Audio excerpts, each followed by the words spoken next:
मनसे आणि ठाकरे गट युतीचं घोडं नेमकं अडलंय कुठे? मनसेला युतीचा प्रस्ताव नेमका द्यायचा काय? ठाकरे गटासमोर हा मोठा पेच आहे. कोणत्या जागांसाठी प्रस्ताव द्यायचा या कोंडीत ठाकरे गट सापडलेला आहे. एकीकडे आपण बघितलं की राज ठाकरेंनी देवेंद्र फडणवीस यांची भेट घेतली होती आणि त्यानंतर तर्कवितर्क लढवण्यात आले. मात्र आता नेमकं घोडं अडलंय कुठे हा सवाल आहे. अधिकची अपडेट या संदर्भात आमचे प्रतिनिधी गिरीश कांबळे यांच्याकडून घेऊयात.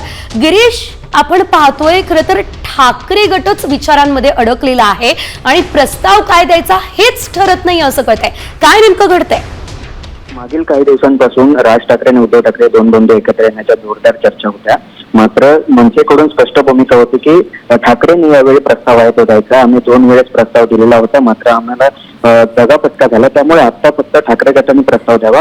मात्र आता मनसेला युतीचा प्रस्ताव नेमका काय द्यायचा असा मोठा पेच आहे तो ठाकरे गटासमोर पडलेला आहे. कोणत्या जागांसाठी प्रस्ताव द्यायचा या कोंडीत ठाकरे गट आहे. कारण ठाकरे गट आणि मनसेच्या काही भागात आहेत ते समसमान सापडले आहे.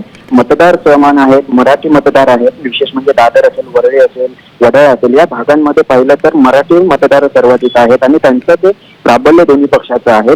अशा स्थितीत काय नेमका प्रस्ताव द्यायचा, कोणत्या जागांसाठी प्रस्ताव द्यायचा हा एक पेच आहे तो ठाकरे गटासमोर आहे. कारण 2017 साली आता ठाकरे गटाचे 84 नगरसेवक होते, त्यातील आता 42 नगरसेवकांनी पक्षाला रामराम ठोकलंय. तर मनसेचं एकही नाही. अशा स्थितीत आमची ताकद जास्त आहे, त्यामुळे आमच्या निश्चितच आता हे कोडं खरं तर कधी सुटणार हे बघणं महत्वाचं असेल. गिरीश, धन्यवाद दिलेल्या अपडेटसाठी.